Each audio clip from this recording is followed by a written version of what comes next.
சூர்யானோட கருப்பு திரைப்படத்தோட releasing date பற்றின அப்டேட்டும் அதே மணிக்கு விஜய் அவர்களோட ஜனநாயகன் திரைப்படத்திற்கு இன்னும் வரைக்கும் சென்சார் சர்டிஃபிகேட் அப்படிங்கிறது வழங்கப்படலை. இதனால் இந்த ஒரு திரைப்படம் ஜனவரி 9 ரிலீஸ் ஆகுமா அப்படிங்கிற ஒரு மிகப்பெரிய கேள்விக்குறி ஏற்பட்டிருக்கு. அதே மணிக்கு கோர்ட்டில் விசாரணைக்கு இவங்க போயிருக்காங்க. ஜனவரி 10 இந்த ஒரு படத்தை நீங்கள் ஒத்தி வச்சுக்கலாம்னு சொல்லி கோர்ட்டே வந்துட்டு பார்த்தீங்கன்னா சொல்லிட்டாங்க. ஸோ விஜய் ஃபேன்ஸுக்கு ரொம்ப பெரிய ஒரு டிசப்பாயின்மெண்ட். ஆனால் சிவகார்த்திகேயனோட பராசக்தி திரைப்படத்துக்கு யூஏ சர்டிஃபிகேட் சென்சார் சர்டிஃபிகேட் வந்து கொடுத்துருக்காங்க. இவங்களுக்கு இன்னும் ஒரு சென்சார் சர்டிஃபிகேட்டுமே கொடுக்கல. இதற்கு பின்னாடி டிஎம்கேவோட சதி இருக்குது அப்படி சொல்லி விஜய் ஃபேன்ஸ்லாம் சொல்கிறாங்க. ஸோ என்ன டிஎம்கேவோட சதி இருக்குது அப்படிங்கிறத இந்த வீடு வந்து டீட்டெயிலாக பேசிட்டு நம்ம சூர்யானோட கருப்பு திரைப்படத்தோட ரிலீசிங் டேட்டை பற்றி பேசலாம். ஃபஸ்ட்டு வந்துட்டு பார்த்தீங்கன்னா நம்ம ஜனநாயகன் திரைப்படத்தோட சென்சார் சர்டிஃபிகேட் அப்படிங்கிறது டிசம்பர் 19 வந்துட்டு கேவின் ப்ரொடக்ஷன் வந்து சென்சார் டீம் வந்து கொடுத்துருந்தாங்க. பண்ணால் கரெக்டான ப்ராப்பரான ரெஸ்பான்ஸ் வந்து பார்த்தீங்கன்னா இந்த ஒரு டீம் வந்துட்டு கொடுக்கவே இல்லை. இந்த சென்சார் சர்டிஃபிகேட் இந்த டீமுக்கு வந்து கொடுக்கவே இல்லை. ஸோ நாட்கள் ரொம்ப கடந்தது. ஸோ கடக்கையில் ஜனவரி 6 கேவியன் ப்ரொடக்ஷன் போய் கோர்ட்டில் கேஸ் போட்டிருக்காங்க. Note this point, Kaviyan production போய் கோர்ட்டில் கேஸ் போட்டிருக்காங்க. விஜய் அவர்கள் ஒரு குரல் கூட எழுப்பலை. எனக்கு அதுதாங்க ரொம்ப வலிக்குது. ஏன்னா இது இவரோட சொந்த படம். இவரை நம்பி 500 கோடி போட்டு எடுத்திருக்காங்க. இவருக்கு 250 கோடி சம்பளம் கொடுத்துருக்காங்க.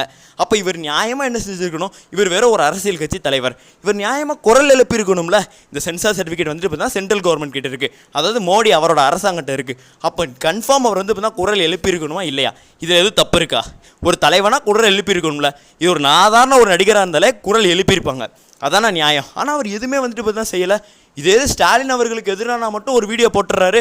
என்ன ஸ்டாலின் சார், என்னோட ரசிகர்கள் மேலே கையை வைக்கிறீங்களா? உங்களுக்கு மோதன்னா ஏன் கூட மோதுங்க, நான் பனையூரில் இருக்கிற ஆஃபீஸில் இருப்பேன் இல்லை வீட்டில் இருப்பேன்னு அங்கே சொல்கிறாரு. ஏன் இப்போ வந்து ஒரு வீடியோ பேசலாம்ல? ஏன் மோடி சார் உங்களுக்கு வேணும்னா என்னைய வந்து எதிருங்க, என்னோட படத்தை எதுக்கு தொடுறீங்க? நான் பனையூர் ஆஃபீஸில் இருப்பேன் இல்லை வீட்டில் இருப்பேன், இந்நேரம் பேசலாம்ல. இந்நேரம் அவர் குரல் எழுப்பலாம்ல. ஏன் அவர் குரல் எழுப்ப மாட்டேங்கிறாரு? ப்ரொடக்ஷன் ஹவுஸ் தானே குரல் எழுப்புறாங்க, அவரோட படம். அப்போ அந்த சம்பளம் கொடுத்துட்டா முடிஞ்சு. இது அவரோட சொந்த பிரச்சனை. அவரோட சொந்த பிரச்சனைக்கே குரல் கொடுக்க மாட்டேங்கிறாரு சென்ட்ரல் கவர்மெண்ட் எடுத்து. இப்போ நாளைக்கு தமிழ்நாட்டுக்கு ஒரு பிரச்சனைனா சென்ட்ரல் கவர்மெண்ட் எடுத்து இவர் என்ன குரல் கொடுப்பாரு? இவர் எதுக்கு நம்ம சிஎம் ஆக்கணும்? இதுதான் என்னோட முதல் கேள்வி. இதில் நீங்கள் வந்துட்டு என்ன சொல்கிறது, என்னை திட்டுறது, டிஎம்கே ஊபி இதெல்லாம் சொல்கிறது நியாயமான ஒரு கேள்வியாக ஒரு பொது மனிதராக யோசிங்க. இதெல்லாம் நீங்கள் யோசிக்கணும், இளைஞர்கள் வந்து யோசிக்கணும். அதனால தான் இந்த ஒரு விஷயத்தை வந்து ஷேர் பண்ணி, இது வந்து ஃபுல் பாலிட்டிக்ஸாக இருந்தாலும் நம்ம பேசலாம். அதுக்கு தான் நான் வந்து இந்த ஒரு விஷயத்தை வந்து உங்கள்கிட்ட வந்து எடுத்து முன்வைக்கிறேன். ஓகேவா? ஸோ இப்போ வந்துட்டு கேவின் ப்ரொடக்ஷன் வந்துட்டு கோர்ட்டில் போய் வந்து சொல்லியிருக்காங்க. கோர்ட் வந்துட்டு பார்த்தீங்கன்னா அந்த ஒரு கேஸை எடுத்திருக்காங்க. எடுத்துகிட்டு நேற்று என்ன சொல்லியிருக்காங்கன்னா, இந்த ஒரு விசாரணையை நம்ம நாளைக்கு வந்துட்டு பார்த்தீங்கன்னா ஒத்தி வச்சுக்கலாம். ஏன்னா உங்கள் படத்து மேலே ஒருத்தர் வந்து கேஸ் போட்டிருக்காரு. என்ன அப்படின்னா, இந்த ஒரு படத்தில் வந்துட்டு என்ன சொல்கிறது, மதத்தை புண்படுத்துகிறவானிக்கு சில விஷயங்களை நீங்கள் வந்து வச்சுருக்கீங்க அப்படி சொல்லி ஒருத்தர் கேஸ் போட்டிருக்காரு. அதை நாங்கள் விசாரிச்சுட்டு தான் எந்த முடிவும் சொல்ல முடியும். உடனே கேவின் ப்ரொடக்ஷன் சொன்னாங்க, இந்த ஒரு படத்தை நாங்கள் யார்ட்டையுமே காட்டலை, அதுக்குள்ளே எப்படி ஒருத்தர் வந்து கேஸ் போடலாம், நீங்கள் அதை எப்படி நம்பலான்னு. இல்லைங்க, நாங்கள் விசாரிச்சுட்டு தான் எதையும் நம்ம வந்து முடிவெடுக்க முடியும். நீங்கள் ஏன் ஜனவரி 10 ஒத்தி வச்சுக்கக்கூடாது அந்த மாதிரி வந்து பார்த்தீங்கன்னா சொல்கிறாங்க. இது கோர்ட் சொன்னது ஏதாவது தப்பு இருக்குது? எனக்கு புரியல. எதுவுமே தப்பு இல்லையே. ஒருத்தர் கேஸ் போட்டிருக்காங்க, கோர்ட் வந்துட்டு அதை என்னென்னு பார்க்கணும். அஃப்கோர்ஸ் இவங்க படத்தை ரிலீஸே பண்ணலாம், அவங்க யாரும் படத்தை பார்த்துருக்க முடியாது. அப்புறம் எப்படி அந்த மணிக்குனா பராசக்தி திரைப்படத்துக்கு இதே மணிக்கு தான் ஒருத்தர் கேஸ் போட்டார். என்ன அப்படின்னா, அது ஏன் கதை அப்படின்னு. பராசக்தி திரைப்படத்தை அவர் வந்து பார்த்தாரா, யாராவது காட்டினாங்களா? ஆனால் அவர் ஏன் கதைன்னு சொன்னார். அந்நேரம் மட்டும் டிவிகே ஃபேன்ஸ் எல்லாருமே என்னடா திருடி பண்ணிட்டு இருக்கீங்க, இந்த பொழப்புக்கு 4 பேர் இதை பண்ணலான்னு சொல்லிக்கிட்டு தானே இருந்தீங்க.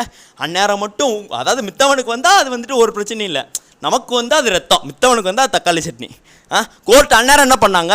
டிஎம்கேக்கு சப்போர்ட் பண்ணாங்களா? அந்நேரமும் விசாரித்தாங்க, படத்தை வந்து ஒத்தி வச்சாங்க, கடைசி வரைக்கும் வச்சுட்டு அதுக்கப்புறம் எந்த பிரச்சனையும் இல்லைன்னால தான்டா யூஏ சர்டிஃபிகேட் கொடுத்துருக்கானுங்க.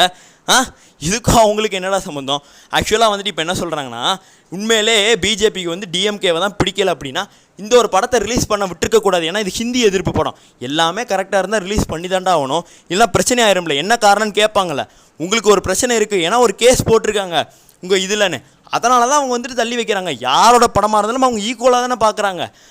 இதில் என்ன டிஎம்கேவை போய் நீங்கள் வந்துட்டு பிஜேபியோட கைக்கூலின்னு சொல்கிறது, இதெல்லாம் சின்ன பிள்ளைத்தனமாக இல்லையா? உங்கள் பிரச்சனையை நீங்கள் தான் போய் குரல் கொடுத்துருக்கணும் முன்னாடியே. இவ்வளோ நாள் வராமல் இருக்குன்னு தெரியுதுல. விஜய் அவர்கள் ஒரு குரல் கொடுத்துருக்கலாம், யாராவது ஒரு குரல் கொடுத்துருக்காங்க. கடைசியில் அந்த ப்ரொடக்ஷன் ஹவுஸே நம்ம காசு போயிடக்கூடாதுன்னு போய் பேசுகிறோமா? இது என்னது? இது வாட் இஸ் திஸ் விஜய்? எனக்கு புரியல. நீங்கள் உங்கள் பிரச்சனையே பேச மாட்டேங்கிறீங்க. நாளைக்கு எப்படி எங்கள் பிரச்சனையை தமிழ்நாட்டுக்கு நீங்கள் எடுத்து வந்துட்டு பேசுவீங்க? இந்த ஒரு கேள்வி எனக்கு வந்துட்டு தான் உண்மையிலே எனக்கு இருக்குது. அது ஒரு வீடியோவை பதிவு பண்ண ரொம்ப நாள் நினச்சிக்கிட்டு இருந்தேன். அதான் இந்த ஒரு வீடியோ மூலிமா வந்து பதிவு பண்ணியிருக்கேன். இப்போ வந்து கோர்ட் வந்து என்ன சொல்லியிருக்காங்கன்னா, ஜனவரி 7 அதாவது இன்றைக்கி வாங்க நம்ம விசாரணை பண்ணலாம், உண்மையிலே அந்த மணிக்கு எதுவுமே உங்கள் படத்தில் இல்லை அப்படின்னு தெரிய வந்துச்சுன்னா நம்ம வந்து ரிலீஸ் பண்ணிக்கலாம். இல்லை இன்னும் டைம் ஆகிற மணிக்கு இருக்குன்னா நீங்கள் அவசரப்படாதீங்க. ஜனவரி 10 ஒத்தி வைங்க. அந்த மணிக்கு வந்துட்டு சொல்கிறாங்க இவனுங்களுக்கு ஒத்தி வச்சா பெரிய பிரச்சனை ஆயிரும்ல. ஆனால் ஒன்று, இன்றைக்கி விசாரணை மட்டும் தள்ளி போய் நாளைக்கெல்லாம் வந்துருச்சுன்னு வைங்க, அவ்வளோதான். நாளைக்கு சென்சார் சர்டிஃபிகேட் ஜனவரி 8 கொடுத்தாலும் இவங்களால் 9 ரிலீஸ் பண்ண முடியாது. அதை போர்டில் அப்லோட் பண்ணால் ஜனவரி 10 ஆயிரும். இன்னும் இழுத்து அடிச்சுக்கிட்டே இருந்தாங்க அப்படின்னா இது ஜனவரி 14 இல்லை ஜனவரி 12 தான் ரிலீஸ் ஆகும். இது வந்துட்டு முக்கிய காரணம் விஜய் அவர்களோட இயலாமை. இது முன்னாடியே பேசியிருக்கலாம், முன்னாடியே கொண்டு போய் பேசியிருக்கலாம். பேசலை, அமைதியாக இருந்தாங்க. கடைசியில் ப்ரொடக்ஷன் ஹவுஸ் போகிறாங்க. இது என்னது? ஒரு அரசியல் கட்சி தலைவரோட ஒரு படத்துக்கு இவ்வளோ தான் வந்துட்டு ரெஸ்பான்ஸா? இந்நேரம் ஒரு வீடியோ போடணும் விஜய். நீங்கள் இந்நேரம் எதுவும் செய்யாமல் சும்மா இருக்கீங்க. அந்நேரம் மட்டும் தேவையில்லாத பிரச்சனைக்கு தேவையில்லாத வீடியோஸ்லாம் வந்துட்டு போட்டுட்ருக்கீங்க. அதுதான் வந்துட்டு எனக்கு வந்து வருத்தமாக இருக்குது. இன்றைக்கி வந்து விசாரணை போயிட்டுருக்கு. 6 மணிக்குள்ளே நமக்கு வந்து தெரிஞ்சிடும் சென்சார் சர்டிஃபிகேட் கொடுத்தாங்களா இல்லையான்னு. இன்றைக்கி கொடுத்தானுங்கன்னா படம் போஸ்ட்போண்டு, இல்லைன்னா போஸ்ட்போண்டு, அவ்வளோதான். அதே மாதிரிக்கு டிக்கெட் புக்கிங்லாம் வந்துட்டு பார்த்திங்கன்னா ஜனநாயகனுக்கு ஃபுல்லாக வலிச்சு முடிஞ்சிருது, பராசக்திக்கு ஒன்றுமே முடிய மாட்டேங்குது. இந்த மணிக்கெலாம் இப்போ சோஷியல் மீடியா போயிட்டுருக்கு.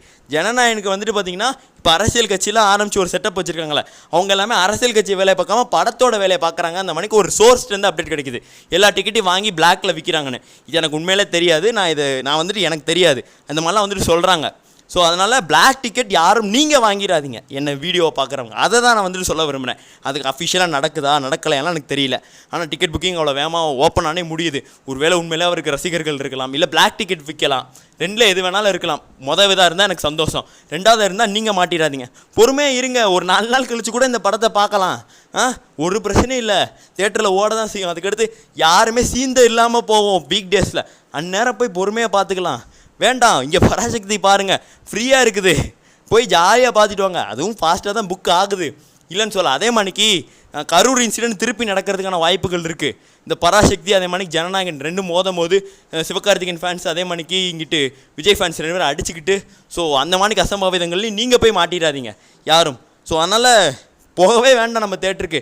நம்ம போவோம், பொறுமையாக போவோம். ஜனவரி 18 19 மேலே நம்ம எல்லா படத்தையும் போய் ஜாலியாக வந்து பார்த்து என்ஜாய் பண்ணலாம். சண்டை அப்படிங்கிறது நமக்குள்ளே வேண்டாம். நம்மளோட சேஃப்டி முக்கியம். அதையும் நான் வந்துட்டு தான் இந்த ஒரு இடத்துல வந்து பதிவு பண்ணப்படுறேன். ஸோ கோர்ட்லேருந்து ரிப்போர்ட் என்ன வருது அப்படிங்கிறத நம்ம ஈவினிங் ஒரு வீடியோ வந்துட்டு பேசலாம். ஸோ இப்போ கருப்பு திரைப்படத்தோட ரிலீசிங் டேட்டுக்கு வரேன். கருப்பு திரைப்படத்தோட ரிலீசிங் டேட் இந்த பொங்கலுக்கு கிடைக்கிறதுக்கு அதிக வாய்ப்புகள் இருக்குது. அந்த மணிக்கான ஒரு தகவல் இப்போ வந்து நமக்கு வந்து கிடச்சிருக்கு. ஸோ நமக்கு செகண்ட் சிங்கிளாவது கண்டிப்பாக வந்து கொடுத்துருவாங்க.